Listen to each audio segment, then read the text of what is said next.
それでは静けさの森ダイアログシリーズですね、森の共演、世界のトップシェフたちをお招きして、お送りしてます、今日も始めたいと思います。改めましてプロデューサーの宮田裕明です。はい、皆さんこんにちは。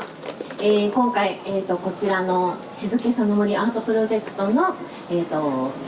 もうフォレストフュージョンフィースト、はい、ダイアログの、コーディネーターを務めさせていただいておりますライフスタイリストの太田ゆかりと申します。どうぞよろしくお願いいたします。はい、よろしくお願いします。ではですね、50分間の50分間のセッションということで、本日の素敵なゲスト、今日はですね本当にスペシャルな回ということで、トップシェフでありながらもすごく仲の良いですねお二人で、この後またコラボレーションも予定されているというお二人なんですけど、太田さんぜひご紹介お願いします。ではまず最初に、私が毎年富山の山奥の戸賀村というところで、レストランを営まれております、レボのオーナーシェフでございます、谷口英二さんになります。どうぞよろしくお願いします。よろしくお願いします。私自身もですね今度飛騨に大学を作るということで飛騨に通っているんですけども、飛騨に行く以上にその途中にあるというと失礼ですけどレボに行くことが楽しみです。レボがあるっていうことが僕は飛騨に行く最大のモチベーションになっているという、いやもう本当にね素晴らしいエリアにこんなに素晴らしい、そして日本代表する食があるということを、もう常に感謝しながら飛騨に向かっております。ありがとうございます。今日はよろしくお願いします。よろしくお願いします。そしてもう私が食のお仕事をずっと長くしていたんですが、一番最初にカルチャーショックといいますか、私自身の食への向き合い方を大きく変えていただいたシェフでもあります、小林寛治さん、和歌山のビラアイーダというレストランのオーナーシェフになります。どうぞよろしくお願いします。よろしくお願いします。お願いします。本当に小林寛治さんもねレボ富山谷口さんで寛治さんは和歌山ということで、もう東京とか大阪とか京都ではないこの日本のこの地域ですかね、地方都市でそのためだけに行く価値があるというものレストランを立ち上げて、本当に立役者の2人ですし、寛治さんまさにその最古からって言ってちょっと失礼ですけど、本当にそこにずっと立ち上げてきて、そして本当に大地とつながるね小林さんの素晴らしい、料理っていうものを本当に堪能させていただいておりますということで、本当にこのお二人のこのジビエであったりお野菜だったりで、もちろんその掛け合わせの中でも素晴らしいものをお二人見続けているんですけど、今日は日本の地域から世界のトップを作り上げたこの2人をお迎えして、そうですね、もう本当にまさに日本を代表するシェフお二方に来ていただいております。本当に世界中の方々が、日本のその東京本当に都心部ではなくわざわざ電車飛行機を乗り継いでその山奥まで行かれる、そんなとびっきりのレストランっていうのをどんなものなのか、皆さん多分行かれたこともこの中にはねいらっしゃる方もいっぱいいると思うんですが、いろいろお話を今日は聞きながら進めていけたらなと思います。では谷口さんからちょっと自己紹介をいただければと思うんですが。皆さんこんにちは。富山県にありますレボレストランオーナーシェフの谷口です。本日はよろしくお願いします。お願いします。よろしくお願いします。じゃあ小林さんもお願いします。小林寛治です。お店は和歌山にあって、自分たちで野菜を作りながら、今は本当野菜だけで料理をやっています。よろしくお願いします。よろしくお願いします。ということでお二人ともですね短めの自己紹介だったんで質問しながらちょっと魅力を引き出していければと思うんですけども、改めまして谷口さんからですね、谷口さんのこの富山の本当にこのアクセスの良さっていうところからも逆の発想ですよね。で電気は来てるけど水が来てないっていうところで、もう自然のこの水を調査して自分たちでろ過をして、でさらにその使った後もきれいにして返していくっていう本当に素晴らしい取り組みだと思うんですけど、改めてこのレボーというお店の名前の由来だったり、どうしてその場所にそのお店を作ろうと思ったのかということをお聞かせいただければと思いますが。そうですね。レボの名前の由来っていうのはもともとフランス語でエボリューションっていうフランス語から来てます。日本語で言うと進化っていうんですけど、進化っていう言葉が僕は本当に大好きな言葉で、常に自分たちで進んで進化した化けてすごいレストランにしようよっていう思いが込められています。はい。いや素晴らしい。今までのちょっと固定観念から考えると、そういう最先端とか進化っていうのは東京だったりとか大阪だったり都市の中から生まれるっていうイメージがあったんですが、レボに行って本当に驚いたのは、富山のさらに山奥なのに世界の最先端が間違いなくあるわけですよね。でそして行くたびに本当に進化し続けているというのか、料理自体が前言った驚き、多くのレストランってやっぱ何回か行くとやっぱパターンがね、新鮮にこちらも感じようとしても分かってきて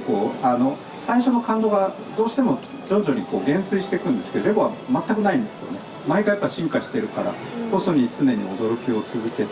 ちらも感じられるんですけど、この富山の山奥をあえてこの進化の場所として選んだ理由っていうのはどういったところに？そうですね、山奥を選んだ理由って大きく言って3つあるんですけど、1つは山の恵み、山菜であったりとかそういう木の実を、自分たちで見つけて採取して自信を持ってお客様に提供したいっていうのが1つ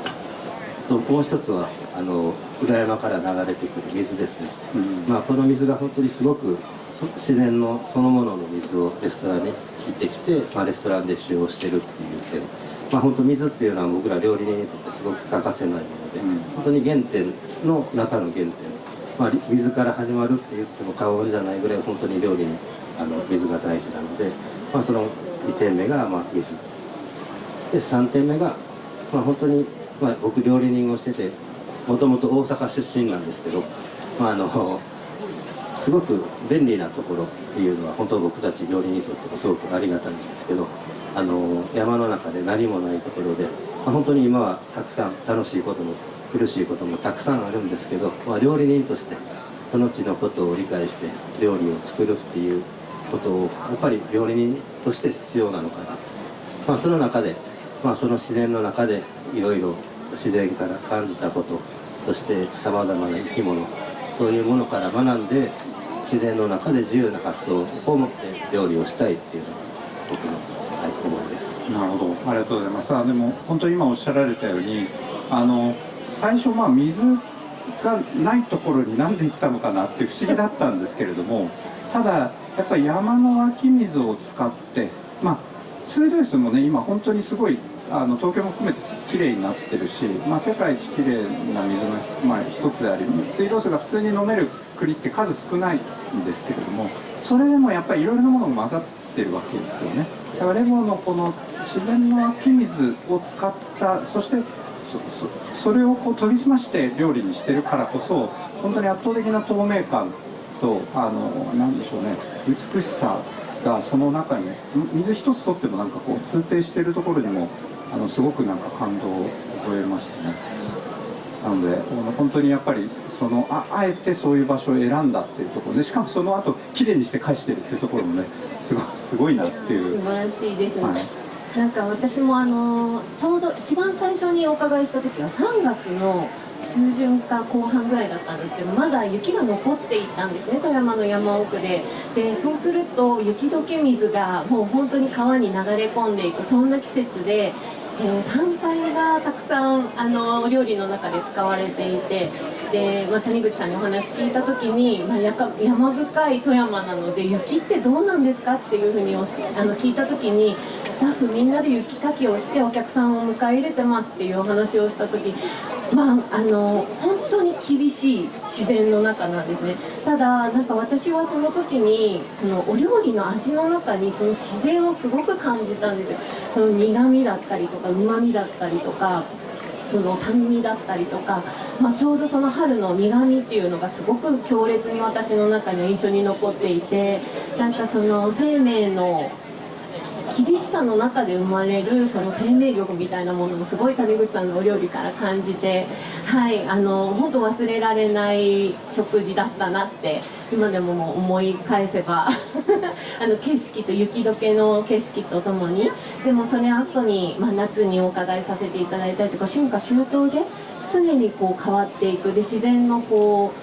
うなんていうんですかね、こう波動というか、周波数も変わるとお料理も変わっていくっていう、なんかこれこそすごい進化を感じていて、で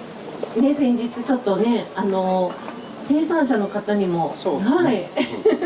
宮田先生一緒に、谷口さんにご案内いただきましたよね。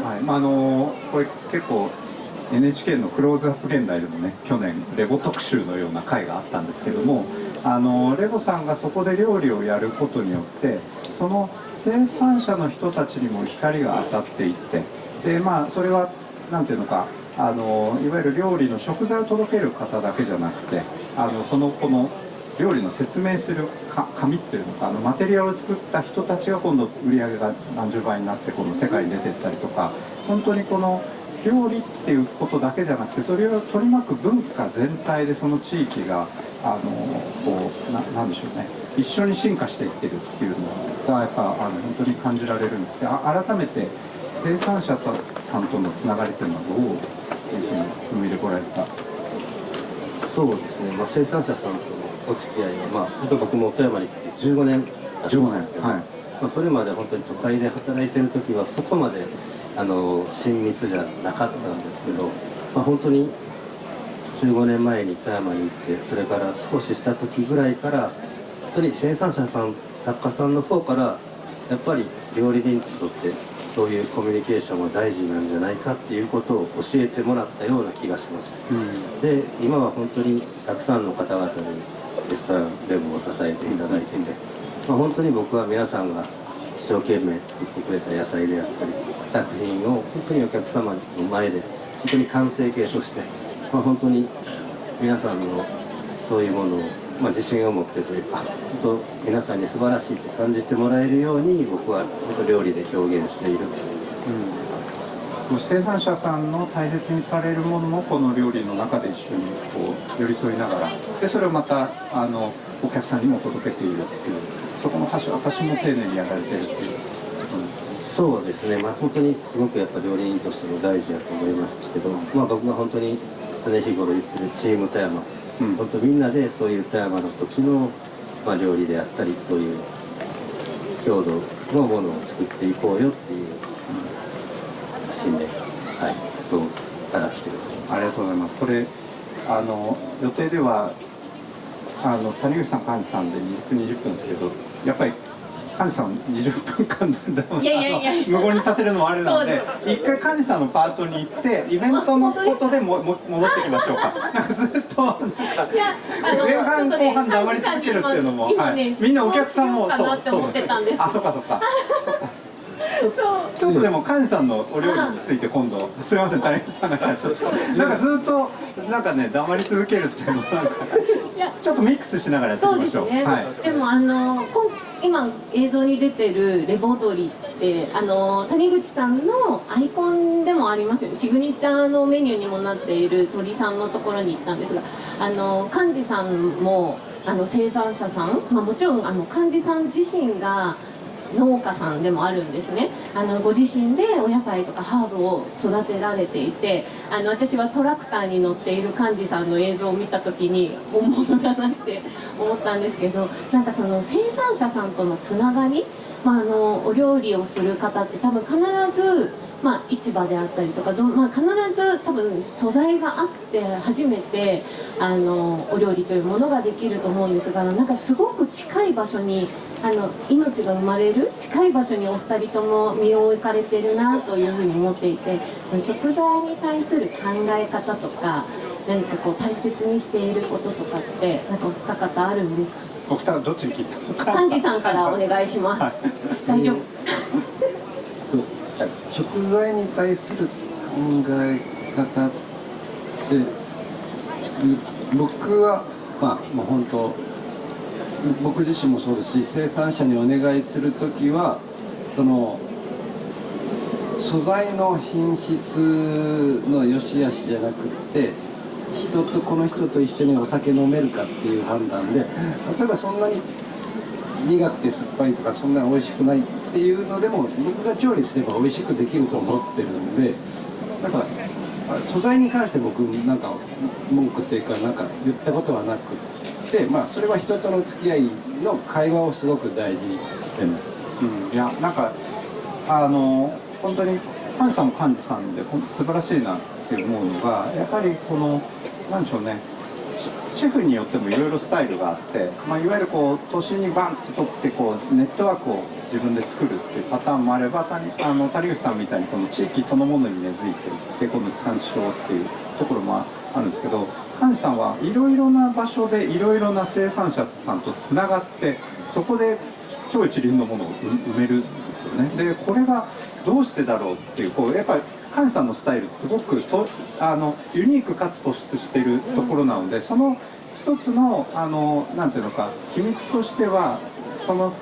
ものだけではなくてそれを扱う人とのつながりをその時その時でこう即興の中でこう調和を作っていけるということなんですかね。そうですね、それもあるし、その素材にこだわらないあるものであるものの良さを引き出してあげるっていう。なるほどなるほど。なのでこう自分がこだわり出すとやっぱりこの生産者使えないってなってくるけれども、その場においてこれとこれをどう生かせるのかっていう基本生かすっていう手法でいくってことだと思うんで、だからそれが僕ずっと自然と付き合ってる中で、これダメこれダメって人の判断でやったところで自然の脅威にっていうか自然にはかなわないっていうのは僕はそう思ってるので、特に野菜と付き合ってるともう日の当たり方とかその時々のこの気候とかに、いわゆる味も全然変わっていくわけですよね。甘みが強かったり、あるいはもう場合によってはもう一般的にはこれカスカスなんじゃないかとかっていう時もあるけど、それでもその中に必ず良さがあるから、そこと向き合いながらどう生かすかっていう。そうですね、それをずっと長く続けてきたので、はい、ちょっと今回はイベントを今回エクスポのスティンアウトイベントとしてもうイベントに行くの？いや違う違う場所に行ったのでその時のお料理っていうのもすごいその時のお料理のお話後ほど幹事さんのお話、はい聞けるかなと思ってます。はい。なんか太田さんが感じるこのビライダ小林幹事さんのこの料理のなんていうか素敵な点っていうのはまた違うところからお話しするとどういうところ？ビライダの料理の素敵な点、そうですね、私一番最初にお会いしたのはビライーダではなく千葉だったんですよ。でその時に畑でうろうろしている幹事さんがいて、ハーブ畑と畑でうろうろしながらいろんなものを口に運んでいて、でその中でずっと考えてるんですよね。でブランコに乗ってたりとかなんか調和しながらなんかこうちょっとチャンネルを合わせていくようなそんな仕草をずっと見て、そして生まれたお料理が本当に美しくて、そしてさまざまな色彩と味覚が混ざり合ってっていうなんかこの感覚っていうのを初めて見た時になんかすごく優しく感じたんですよね。なんか全てのものを選ぶんじゃなくって全てを受け入れてそれをどう並べてあげようかなみたいな。本業が私スタイリストという仕事をしていて、素材と素材を組み合わせて、一ついい形にするっていうファッションだったりとかインテリアとかのスタイリストをやってるんですが、なんかそれとすごく感覚が似ているような共鳴をする部分がすごくあったんですよね。なのでその素材をすごく生かすっていうのもそうなんですけど、重ね合わせるというかまとわせるというか、なんかそういうところに私は幹事さんの魅力があるなというふうに思ってます。合ってるかしら？合ってますか？はい。今日は2人ともあまり積極的に語らないスタイルなんで僕らが多分愛を語っていかないといけないと思うんですけど、幹事さん今のお話の中であったこの素材の重ねっていうところも、太田さん挙げていただいたと思うんですけど、いわゆるどんな素材だったとしても生産者さんの人も含めてこう包摂して魅力を生かすっていうことと、やっぱり菅さんのもう一つの特徴として、それをまた組み合わせてこう味を開いていくっていうところもあるんですが、その時にこう大切にされている点っていうのはあるんですか？もちろんその美味しさもあるんですけども、今の季節であったりとか、そのまあちょっとその名残っていうか走りとかあるんですけども、まあそういう皿の上の美味しさでそういうレイヤー重ねることもあるんですけども、多分イベントとか、まあ和歌山でもそうなんですけど、取れたものを全部使ってあげなきゃいけないし、まあそれでどうしよう、これ少し多く使うものとかちょっとだけ使うものとかある。それはもう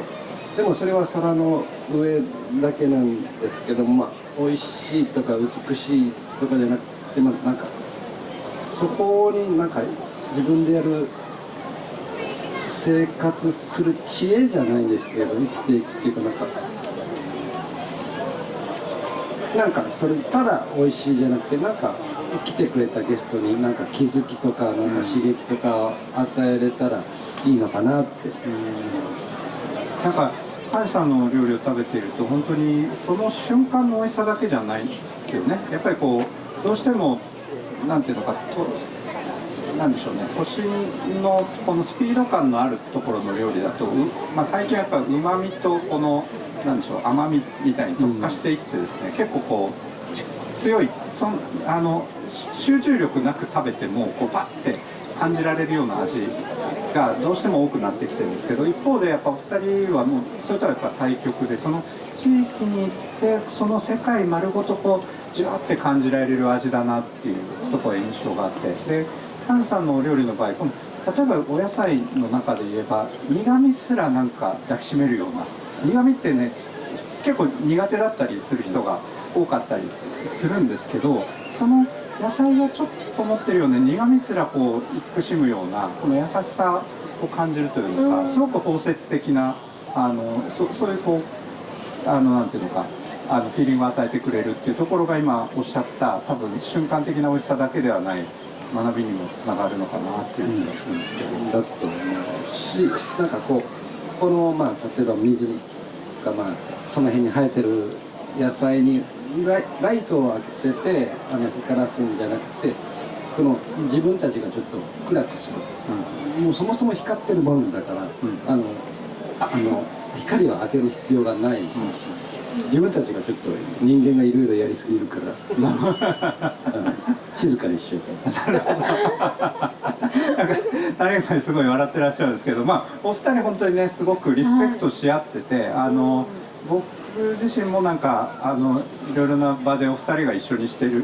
いらっしゃる写真を見ると、まあ今日同時にお目にかかったのは初なんですけども、でもなんか遠くからお二人が一緒にいる景色とかを見てて、まあ本当に素敵だなっていう、なんかリスペクトし合ってる同世代の本当に傑出した料理人でありアーティストである2人を見るんですけど、それぞれから見てどういった点にこのリスペクトを感じるのかっていうのをちょっとここで改めて気恥ずかしいかもしれないですが聞いてみたいんですけど、谷口さんどうですか？いや僕結構本当たくさん言えるんですけど、僕は本当料理人とすごいリスペクトしてるんですけど、まあ本当先ほどからおっしゃってますけど、まあでもなんかああいうことを今ちゃんと自分がそうやって言える料理人って多分まだ今現時点では小林さんぐらいしかいないので、はい、もしくは小林さん以外は許されないそれぐらいそういう料理を作られてるので本当、まあ、本当天才ですよね。はい、だから僕はやっぱりそう感じます。まあそれもやっぱりね、もう28年っていうやっぱりレストランを開いて農家をしながらそういう経験をしたっていうのはすごくやっぱり料理人としてのやっぱり大きな支えになってるっていうのが僕はやっぱすごい背中から見える。なるほど。まあ、富山でレボを始めようって思った時もすでに菅さんの背中が。そうですね、めちゃくちゃ意識しましたし、やっぱり当時はもっと本当に地方にレストランって言われたら本当和歌山のアイドさんっていうのがもうみんなが多分思い浮かべてたと思います。素晴らしい。菅さんいかがですか？谷口さんはですね、情熱っていうか、あんな山奥に何億も借金してる店っていうすごい人だし、和歌山にないっていうのはやっぱり富山はチームがまとまってるのはいつもすごい羨ましいと思ってて、みんなもう谷口さんの言うことにみんなもう慕ってる。もちろん料理も美味しいし、もうなんか地域をまとめ上げる力があるんですよね。リーダーシップとチームの結集とっていう、力強いですよね。もうちょっと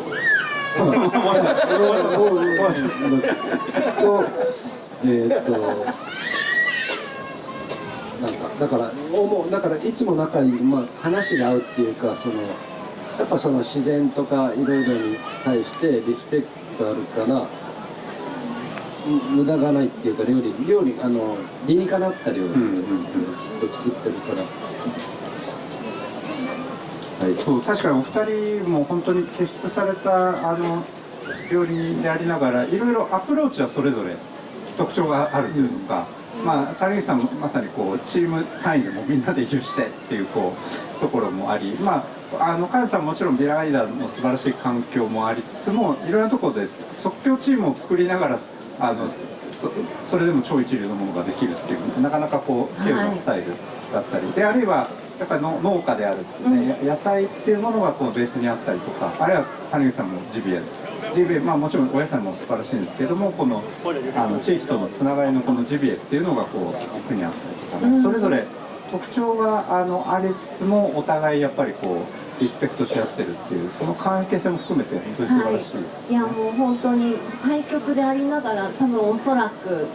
目指されている未来というか、この前実は幹事さんには少し質問をしてしまったんですが、なんか谷口さんと幹事さんの作り出すお料理とか環境とかは違うんですけど、何が今共鳴させてるのかみたいなのをこの前夜ずっと話してましたね。はい、しましたかって言われちゃってそこもう少しお話しいただけちょっとあれですかね。なんて言いましたなんか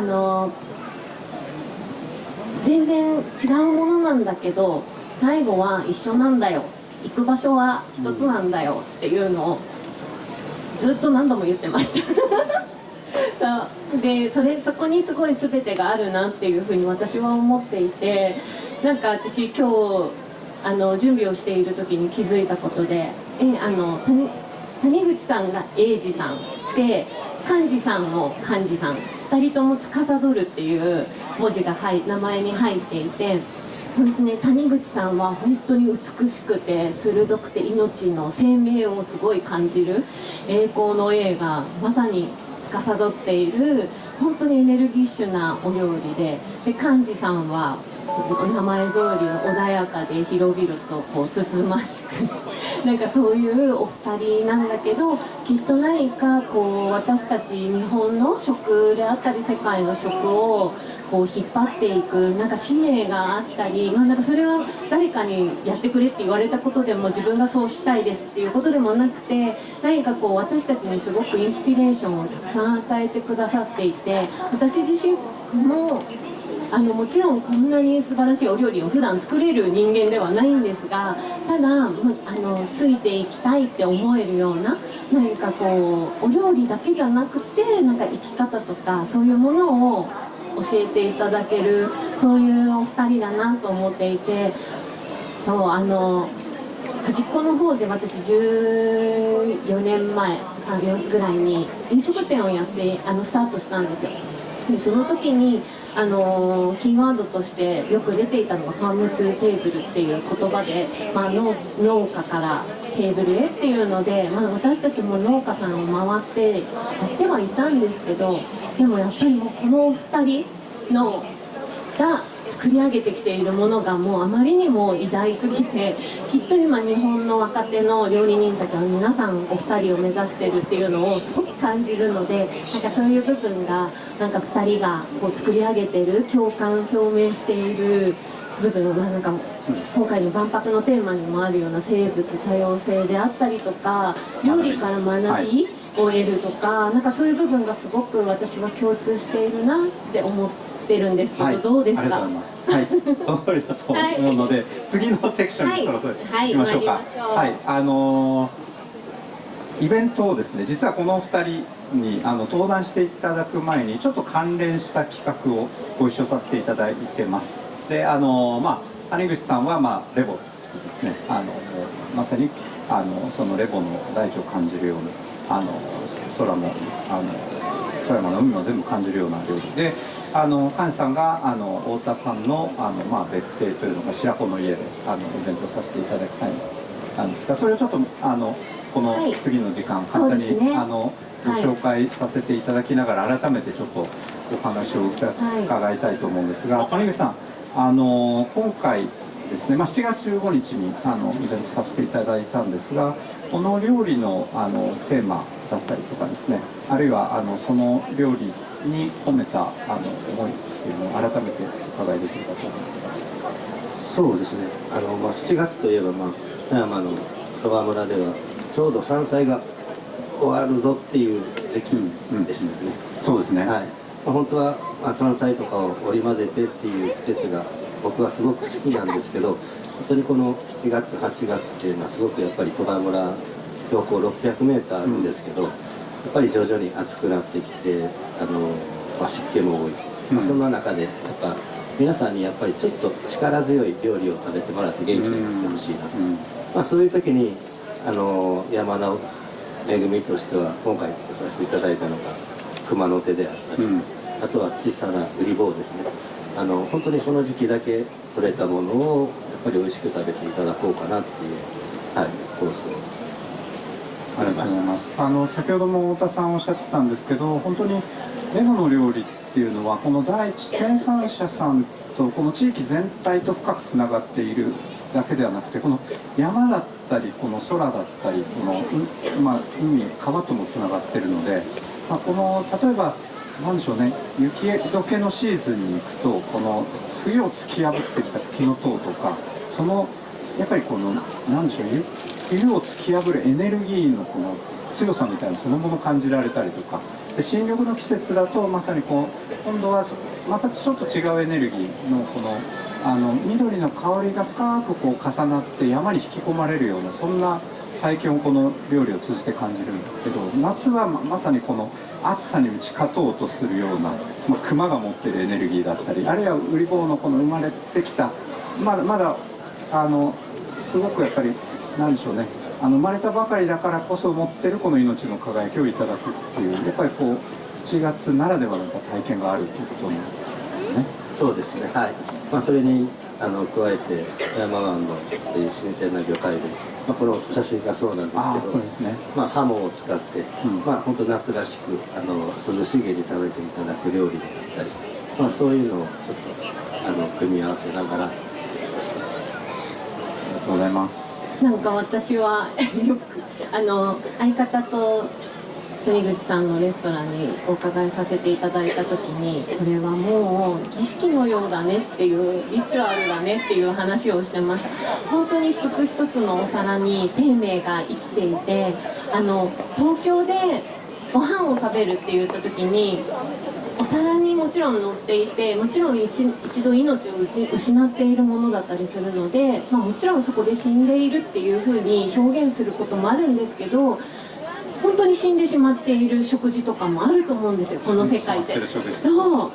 うでももう谷口さんはもちろんお料理をされてるんです。調理をした後でも生きているっていう、なんかその生命がまだ生きているのを感じながら食事をいただくので、本当に生きていることをよくこれで長寿になれたなって命がまた伸びたっていう風にいつも言ってレボから帰るんですけど、本当に命をいただくっていうのを今回初めてレボさんで熊をいただいて、本当にその生命があったそのままの姿で出していただいたりするので、なんかそれが本当に今って動物たちの命と私たちの食卓ってすごく遠くなってしまっているんですけど、なんかそういう部分を改めて谷口さんから料理を通して、当たり前のことなんですけどね、生きるということを教えてもらえるっていう。そうですね、まさにこの万博のテーマそのもの、命の輝きをすごく感じる瞬間なんですよね。この熊自体も本当にこう、なんでしょうね、すごく力強い生命力もありながら、あんな上品なお肉ってないんですよね。でそれがやっぱ季節ごとにまとってる命の力が違うので、その行った時々のこの季節、あるいは山そのものと一体化した熊の命の輝きがあったりとかで、先ほどのウリボウに関しても本当に生まれたばかりにですね、ある種罪悪感すら感じるようなこのすごくこう柔らかな命の切ないこう輝きがありながら、そこにこう感謝をしながらいただくっていう、この輝きとともに本当につながりを感じるような瞬間、毎回体験させていただいて、で谷口さん自身もね、本当にカエルを紙板徹夜して撮ったりとかそういったなんでしょうね、自然そのものと対峙し続けながら向き合いながら、そういった何が一番いいのかっていうのをやっぱ常に考えていらっしゃる。そうですね、はい。場所柄的にもそうですけど、やっぱり僕の料理の中で、今回のテーマもその生物多様性っていう、本当にジビエだけじゃなくて山のそういう山菜であったりお野菜もそうですけど、本当に料理はその生物のそういう命をいただいて、僕たちが本当に大切に料理をすることってすごく大事だと思います。それが本当僕たちは、僕たちの料理の形はレストランっていうものですけど、やっぱり人間としてやっぱり食っていうのはすごくやっぱり大事なことですし、本当食っていうのは本当に全てのことをこう受け入れて成り立ってるのかなと僕はやっぱり感じてるので、やっぱりそういうジビエであってもそういう、命をいただくっていうことにやっぱり僕は自然にもちろん感謝もしてますし、それを自分たちがいただく以上は最良の形で料理をしようと常日頃思ってます。ありがとうございます。その次に菅さんとこの白子の家のイベントに移ってまいりたいと思うんですけど、まずは太田さんからですか、それとも菅さんから。すみません。大丈夫、僕からですけど、僕もなんかイベントをする、初め知らなかったんですけど、でなんかやるっていうんで、どこがいいですかって言って太田さんから提案を受けたのが、私の家、そう私の家どうですかって言われてじゃあ話は前から聞いてたんでちょっと見に行きますって言ったら、それも本当ちょっと圧倒されるぐらい素敵なところで、ちょっとこういう映像があったんですけど、すごい千葉県の白子っていうすごい町に古民家を改築したところで、そうですね、2021年に習得をしまして、3年ほどかけて設計だけはすごくありがたいことに隈研吾さんがご協力をいただく、本当に仕方ないなみたいな感じだったと思うんですけど、これでもあれですよね何号か前のカーサブルータスにもそうですね、はい。でただ壁床天井であったりとか和紙であったりとかっていうのは全て自分たちの手でボランティアの方だったりとか仲間たちを集めて全て自分たちでやるっていうプロジェクトを続けてきてやっとできた、本当に田舎の農家の家っていうところで、幹事さんからお題で生産者の方とつながる、先ほどのお話ですね、生産者の方とのつながりっていうのをこの「学びと遊び」っていうタイトルに対して伝えていきたいなっていう言葉をいただいて、いかがですかっていうご提案をさせていただきました。はい、で訪れた時にすごいよかった。ここで学びと遊びっていうテーマだって、多分これ両方一緒に混ぜてなんか一つの催しができるんじゃないかと、その時なんか感じるものがあって、なんか普通にエアコンとかないんですけども、昔ながら日本家屋の影とか障子だったりとか土間だったりがそういうものがすごい好きで、いいイベントになるなと思ってました。素晴らしいイベントでした。そして何よりも幹事さん自身も結構もう数日前、5日前ぐらいから入られて、楽しみながらこう現地をこう探索して食材を集めていらっしゃったということですね。これがいい。はい、そうですね。近隣の農家さんの場所にもう幹事さんそこに行ってきてくださいみたいな形で幹事さんご紹介して、はい、ご紹介でハーブを摘んだりとかお野菜を摘んだりとか、あと漁師さんが近くに九十九里海岸にいますので漁師さんに届けてもらったりとか、本当に千葉の地域の方々にご協力いただきながら、はい、時間をかけてすごく贅沢な時間でした。その過程を僕はインドに行ってたんでインドにいながらなんか LINE グループでやり取りされてるのを見て、なんかすごい楽しそうに幹事さんやってるなと思って。でももうその中で、さっきもおっしゃってたんですけど、これはダメっていう食材はなかったんですか？それはもう全くなくって、もうすごいたくさん紹介してくれるから、もう極力全部使わなきゃいけないっていういけないってことはないんだけど、もう本当ちょっとでも使おうとかそういう気持ちにやっぱなります。なるほどね。だから本当全てのご紹介に幹事さんポジティブに向かい合いながら「これがいいです」ってやり取りしてるのをインドで僕は見てすごかったですね。なんか生産者の方も今回のそのイベントの時にお料理を食べるだけではなくて、生産者の方も全員集まってご自身の、農法だったりとか思いっていうのを伝えていただいていて、なんか私は結構千葉って本当素晴らしい生産者さん、幹事さん、谷口さんもそうなんですが、生産者の方でも結構世界クラスの方々がたくさんいまして、でもう本当になんかこうオールスター勢ぞろいみたいな状況だったんですよ、私の中では。でなのですごい緊張してたんですけど、なんか幹事さん、生産者の方々と一緒に今をすごくこうコミュニケーションを取っていただいていて、なんかインスピレーション、お料理から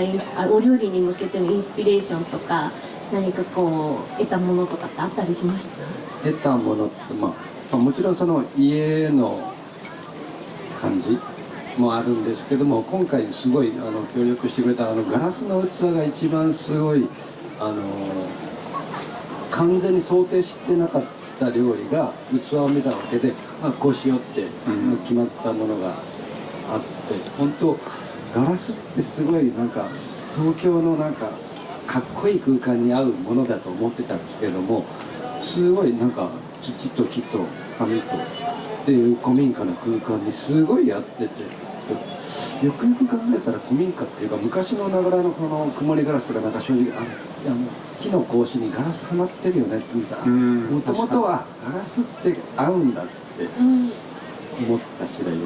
確かにモダンな中にこうすごくキラキラして磨かれたガラスだけじゃなくて、古民家にあるすりガラスもやっぱガラスだし、それももう文化の中なので、こういった太田さんの陰影来産的な空間の中でもうすごく魅力を放ってましたよね。すごく助けられる。素晴らしい、本当に素晴らしい時間だったんですけど、残りも少なくなってきているので、今度お二人がコラボイベントをすると。でコラボイベント自体はもう席はもうすでに埋まっちゃってはいるんですけど、ただここでお話しいただくことによってさっきお話があった2人のこの道がつながってるんじゃないかとか、あるいは料理会この先料理はどこに行くのかっていう、もしかしたら手がかりになるんじゃないかなっていう気もしてるのでですね、ぜひちょっとお二人のコラボレーションについても伺いたいんですけども、どんなものになってくるのかっていう、もう全然僕も想像がつかないんですけど、ぜひどちらからでも。そうですね、本当に、日本で一番コラボしたいシェフっていうのが小林シェフやったので、すごく光栄なんですけど、実際当日じゃあ料理こうなんじゃないかなっていうのもあまり見えてなく、まだこれからなんです。本当今から富山に帰っていろいろ詰めていって一緒にお話をして考えていくんですけど、僕はやっぱブランコとか乗らないので。なかなかカンさんブランコ乗るんですか？ブランコあっつったら自転車で乗られます。なるほど、そういうことか。本当リラックスして料理を考えるので、そういう、だからやっぱり向き合い方のスタイルも結構違ってそうですね、料理の考えるそういうスタンスもやっぱりだいぶ違うので、だからすごい僕は、楽しみでしかないです。なんかお皿を一緒に作るのか、あるいはもうこっちの皿こっちの皿で分けるのか、どっちになりそうなの？普段大体やるときにそれぞれ出して一つだけはみんなで一緒に作りましょうってあるんですけども、今回は全皿一緒に作ろうすごいっすね。っていうのがすごいっすねそれ。ちょっとじゃあ普通のコラボじゃないっすじゃないし、多分もうその時でしか食べれない。なるほど。こんだけ仲良くても普通はやらないっすもんね。いやもうコラボメニューとかってあるんですけど、もう前半これとかっていう感じでもう分かれてることがもうほとんどですよね、世のコラボって。もうつまらないじゃないですか。レボ言ってください、次来てくださいっていう。まあそうですよね。別々、はいこっからレボですみたいなね。今回全皿一緒にやるんですね。すごいっすね。レボ鶏もそうめんも出ないです。なるほどなるほど、はい、すごい。でも素材はちょっと持っていく。そうですね、今回場所は日光ということで、比較的川のもの、山のものが中心になっていくと思うんですけど。なるほど、海のものないですね。海のもの使わないですね。海、川の魚がいますけど、海はないですね。海の魚介類は使わない。ああそっかそっかそっか、なるほど。その場所柄ってこともあって、そうですね、日光なのでかなり内側ですもんね、はい、海なし県。なるほど。やっぱりお二人でコラボしつつもそのあたりは共通のなんか文法っていうのか、やっぱその土地ならではを考えた時に不自然なものは使わないとかっていうルールはある。ルールは多分ある。そこを話したことないですけど、僕はあると。すごい通じ合っている。必然的にそういうふうに。必然的に、そうか。だから2人で話してなかったけど海はないぞっていうのはお互いあったってことですよね今ね。出てこなかったです。どうですか？いやすごく行きたくてこれずっと言ってるんですよ。いやそうなんですよ。もうね残念ながら私は行けなかった人行けない人なんですけど、はい、またぜひ次回もまだやってないんですけど、またぜひやっていただけたらって思うぐらい本当にその相反するというか、全くこう両極にいる存在なんですよね、私にとっては。谷口さんと寛治さんって。ただ本当にそのお二方のバランスが一つになった時ってきっと何者にも代え難いなんか一なんじゃないかなっていうふうに私は思ってるので、必ずまたお願いします。すごいですよね。お二人のもうほとんどの人がでもそこには行けないので、今日お二人のインスピレーションから料理の未来を感じるっていうのがすごく大事な部分なんですけども、お二人得意とされてるものもそれぞれやっぱり違う中で一つの料理の中にどう混ぜ合うのかっていうのはまさにこれからやっていくっていうところなんですよね。そうで、本当に大まかにはお話はさせてもらってるんですけど、食材じゃなくて、自分たちの、僕でしたら本当に薪を使うっていう、そこの一つの軸があって、岩井シェフはやっぱり野菜を使うっていう軸が、その2つがあれば大丈夫かな。なるほど。それが同時にこの皿の上で調和するのか、あるいは何か新しい化学反応が生まれるのかっていうところをここから詰めていこうっていう。そうですね。はい、すごい。なんか料理の未来があるかもしれない。新しい可能性がなんか生まれそうなので、ぜひともなんか後日報告をこの万博のねサイトでもやっていきたいと思うので、皆さんにお願いします。はい、このセッションだけはもう事前セッションと事後のセッションで、これ言葉で皆さんにお届けしつつも、ぜひ皆さんどっかで接点がある時にね、また2人のやられてるイベントに足を運ばれると、この食の未来を感じることができるんじゃないかな。全く予約が取れないお店でもあるんですが、でも本当にお二方のお料理食べれる機会があったらぜひ一度食べていただけたら、今お話ししてること、そして食の未来とかがなんかつながっていくんじゃないかなと思ってまして、最後ですね。そうですね、はい、最後じゃあちょっとまとめのコメントを一言ずつ、唐突ですけれども、じゃあ10年後20年後結構いきなりハードル高い感じです。10年後20年後谷口さんからそうですね、僕は本当に、10年後20年後よく聞かれるんですけど、実際自分で10年後20年後こうなろうとはあまり考えてないです。実は今戸賀村に移転してようやく5年が経ったんですけど、その5年間で本当に僕を含めてスタッフも本当たくましくなりましたし、という自然のことも少しずつですけど分かってきたので、本当に10年後20年後自分たちがどういう料理を作ってるかっていうのが本当僕のすごく楽しみで、自分自身がどう化けるかっていうことを楽しみに今はしてます。一歩一歩の進化が確実に未来につながるだろうということですね。ありがとうございます。さんどうでしょう。10年後20年後ですね、全くどうなるかも分からないですけど、天日の千葉みたいにいろんなところに行って、その土地のもの素材使って人と触れてなんか料理していきたいとは思ってるんですけども、それで僕が、ただやりたいからやってるだけで、僕がどうこうするんじゃなくて、ただ黙って背中見ててほしいなっていう感じでまさになるほど。いろいろな人と地域の響き合いがこの幹事さんそのものも、の未来も作っていくし、だといろんな人と会っていろんな考えも聞いて、自分自身も成長するだろうし、あ